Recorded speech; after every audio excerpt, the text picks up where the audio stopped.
ایک تو مذاکراتی عمل پروسیس ہوتا ہے سیاستدانوں کے درمیان، اس کے بعد مذاکراتی کمیٹی آ کے کہتی ہے کہ ہم 7 روز کے اندر حکومت کی طرف سے بھی پی ٹی آئی کو تحریری طور پہ جواب دیں گے، لیکن پھر رانا ثناء اللہ صاحب آتے ہیں اور یکسر پی ٹی آئی کے تمام مطالبات کو ایک طرح سے مسترد کر دیتے ہیں.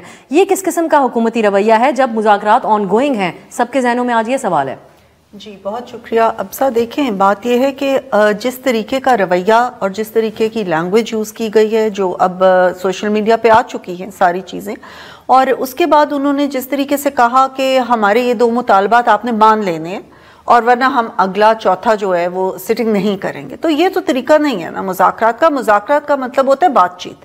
انہوں نے سب سے پہلے تو این آر او مانگا ہے. انہوں نے کہا ہے کہ جی عمران خان کو کیوں پکڑا گیا، کس طریقے سے پکڑا گیا، اور اس کے بعد جو لوگوں کا ہوا. اب یہ ساری چیزیں جو ہیں، یہ مطالبات جو ہیں، یہ تو این آر او ہی ہے نا. یہ کہہ رہے تھے ہم این آر او نہیں مانگیں گے. پی ٹی آئی اس کو منسلک کرتی ہے کہ جس انداز میں عمران خان کو گرفتار کیا گیا اس نے ٹریگر کیا 9 مئی کے واقعات کے حوالے سے بھی. یہ ایک کنیکشن تو وہ ہمیشہ سے بلڈ کرتے ہیں، اور دوسری طرف وہ کہتے ہیں کہ فالس فلیگ آپریشن. یہ بھی کہتے ہیں. دیکھیں نا، یہ تو اپنی بات کو یہ متضاد کر رہے ہیں نا. اگر عمران خان کو چلیں پکڑنے کا جو بھی طریقہ ہے، جو بھی بات ہے، اگر اس نے ہی ٹریگر کیا تھا 9 مئی کو، تو پھر وہ مان رہے ہیں کہ ہم نے 9 مئی کیا تھا. پھر 9 مئی کے لیے کیوں ہو؟ لیکن جس انداز میں ان کی گرفتاری ہوئی بطور ایک فارمر پرائم منسٹر، آپ نہیں سمجھتی کہ اس کی کسی لیول کے اوپر، سطح کے اوپر تحقیق تو ہو پی ٹی آئی کے لیے؟ ٹھیک ہے، ہم نے تو یہ نہیں کہا کہ ہم ساری چیزوں سے پیچھے ہٹ رہے ہیں. گورنمنٹ نے کمیٹی کی طرف سے ابھی یہ بات نہیں آئی.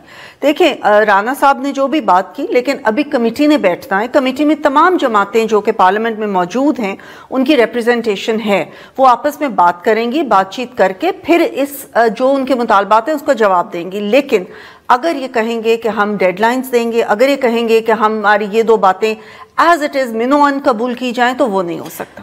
شیلا صاحبہ، ڈیڈ لائن سے زیادہ یہ رانا صاحب کی گفتگو سے لگا کہ وہ کہتے ہیں یہ شرائط قابل عمل نہیں ہے. پیپلز پارٹی کا کیا موقف ہے اس حوالے سے؟ اچھا دیکھیں، مذاکرات ہو رہے ہیں، لیکن اگر کل کی بھی میں نے ایک جگہ گفتگو کی تھی کہ اگر مذاکرات ناکام ہوتے ہیں تو اس کا حل ایک اور مذاکرات ہے، اور مذاکرات.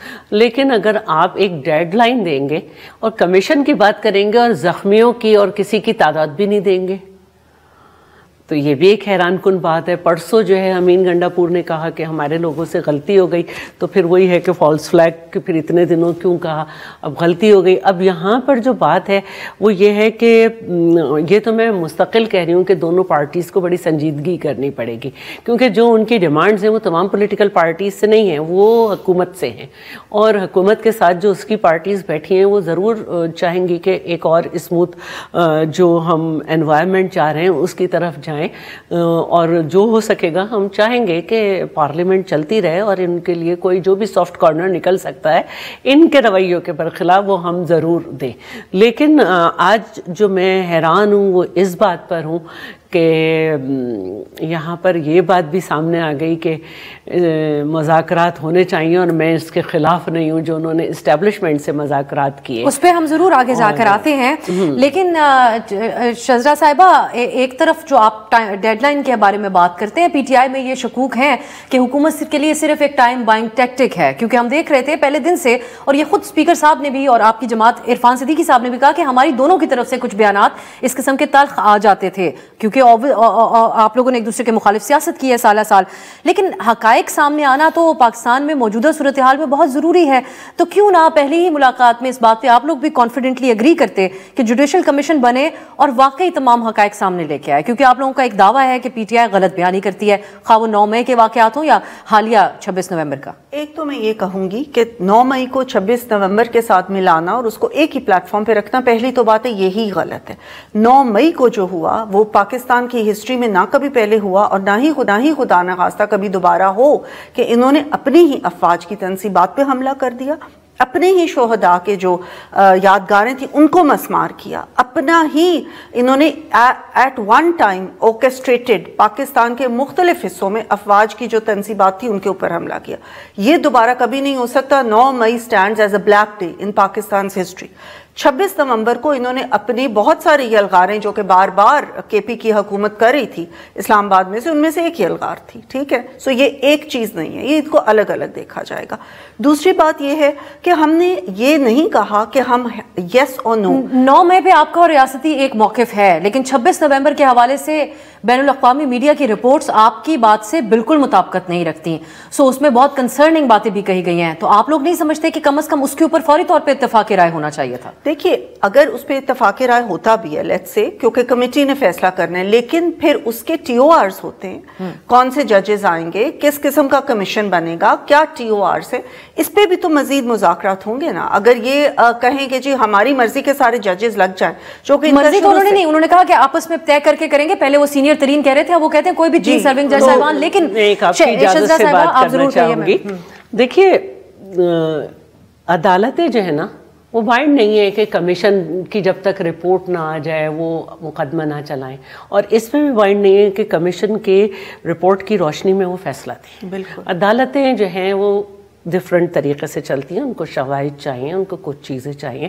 تو یہ، اور آپ کو پتہ ہے ہمارے یہاں جو کمیشن بنتے ہیں ان کے رپورٹس کیا ہوتی ہیں. دیکھیے عدالتوں کے محفوظ فیصلے سنائے نہیں جا رہے، سیاسی تناظر میں دیکھا جا رہا ہے اس کو بھی. لیکن شجرا صاحبہ اس پہ آپ رسپونڈ کریں. 9 مئی کے جو واقعات ہیں اس میں سب سے زیادہ کنٹروورسی تو اس چیز کے اراؤنڈ بھی ریوالو کیا، ادر دین دا واقعات اٹ سیلف، جو جہاں وہ گئے اور احتجاج کیا اور توڑ پھوڑ کی، کہ ایک شخص کے اوپر متعدد ایف آئی آرز ملک بھر کے اندر کاٹ دی گئیں.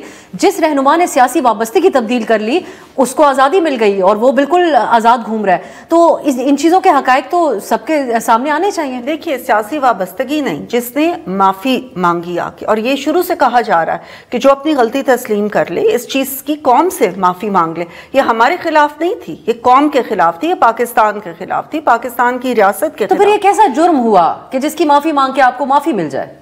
دیکھیں اگر ان کو یہ لگ رہا تھا کہ ہم نے غلطی کی، بہت سنگین غلطی کی، لیکن ہم اکسائے گئے، ہماری ذہن سازی کی گئے، ہم اس چیز پہ ایک قسم کا وہ لایا گیا، ینگ لڑکے یا ینگ لوگ یا ایسے سیاستدان جنہوں نے کہ نہ سمجھتے ہوئے یہ چیزیں کر دیں اور ایک حد سے آگے چلے گئے، تو ان کی معافی کی بات ہو رہی ہے. لیکن یہ چیزیں ابھی بھی، کسی نے کوئی دوسری سیاسی پارٹی جوائن کر لی، یہ وہ تمام معاملات بھی تو پیش آئے. یہ تو ان کی مرضی تھی، یہ تو ان کی مرضی ہے کہ انہوں نے کس کو جوائن کرنا ہے. لیکن سیاسی جنہوں نے نہیں بھی کیا ان کو بھی پورا ایک جوڈیشل پروسیس دیا جا رہا ہے، ان کو بھی اپنی صفائی پیش کرنے کا پورا حق دیا جا رہا ہے. ان کو یہ تو نہیں کہ ان کے اوپر کوئی مقدمات نہیں چل رہے، ان کو بھی یہ حق ملے گا، ان کے مقدمات بھی چلیں گے. یہ اتنی جلدی کیوں پریشان ہو رہے ہیں؟ ہمارے بھی سارے لیڈران جو تھے کئی مہینے، سال سے بھی زیادہ جیلوں میں رہے، بغیر کسی چیز کے، بغیر کسی وجہ کے مقدمات جھوٹے ان پہ لگائے گئے، ہیروئن اور اس قسم کے مطلب مذاق خیز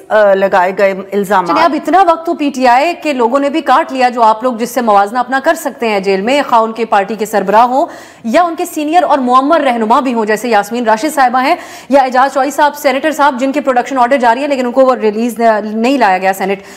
شیلا صاحبہ، صوبائی حکومتوں سے بھی اس چارٹر آف ڈیمانڈ میں ایک مطالبہ ہے وفاق سے اور سمیت سندھ حکومت کہ آپ سزائیں ختم کریں اور ضمانتوں کی حمایت کریں جو ہمارے. تو کیس ٹو کیس آپ خود سیاسی ورکر رہی، جیل کاٹ چکی ہیں، ہر طرح کے حالات دیکھ چکی ہیں.